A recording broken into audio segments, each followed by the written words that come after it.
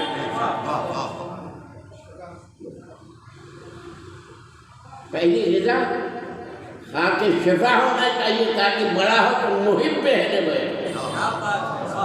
یہ فلسفہ جو ہے پہلے سے چل رہا ہے کہ بت کا سرما لگایا جائے گا تو بڑا ہوگا تو بت پرست ہوگا۔ تو اس نے سوچا شریف مکہ کے گھر میں بچہ پیدا ہوا ہے، بہت بڑا گھرانہ ہے، شریف مکہ، خاندان عبد المطلب، لہذا گھرانہ بڑا ہے تو حق بھی بڑا ملے گا، لہذا اسی اعتبار سے جاؤ، چاندی کی سرمے دانی بنایا اور اس سرمے دانی کی نیل سونے کی بنایا، لے کے چلا، رسول سے اجازت لے کر چلا۔ رسول نے شرط لگا دی کہ زبردستی نہیں کرنا، مطلب یہ ہے کہ ہمارا پیغام زبردستی کا نہیں ہے۔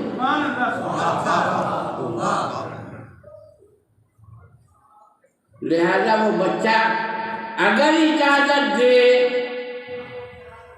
تو لگانا، نہیں تو نہیں۔ یا رسول اللہ بچہ کیا شعور رکھتا ہے؟ ہاں کہ آپ نے یہ شرط لگا دی، کہا جو خانے خدا میں نہیں پیدا ہوا تھا اس نے 3 دن کی عمر میں بولنا شروع کیا، انی عبداللہ آتانی الکتاب وجعلنی نبیا۔ تو یہ جو بچہ مولود کعبہ ہے، لہذا اجازت لے لینا۔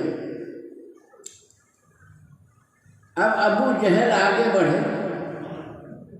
اور بڑھنے کے بعد اس گہوارے کا ایک طواف کیا، غور سے دیکھا، نگاہوں کو دیکھا، چہرے کو دیکھا، اور دیکھنے کے بعد آگے بڑھے، اور آگے بڑھنے کے بعد جب سرمے دانی کو کھولا ہے اور کھولنے کے بعد میز کو نکالا ہے اور آنکھ میں لگانا چاہتے تھے تو حیدر کرام نے گہوارے میں وہ انگڑائی دی کہ ابو ادھر گرا، جہل ادھر گرا۔ صلوات علی محمد۔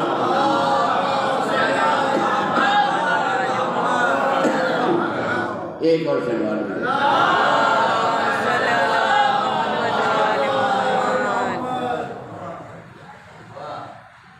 تو یہ تو 2 ٹکڑے ہو گئے، اور اب لوگ رسول اللہ سے پوچھتے ہیں، لوگ چاہنے والے، یا رسول اللہ اللہ نے آپ کو بھائی عطا کیا ہے، مبارک ہو، مگر یہ اللہ کے رسول آپ ہمیں یہ بتائیے یہ آپ کا بھائی کس کی شکل لے کر آیا ہے؟ دادا کی شکل لے کر آیا ہے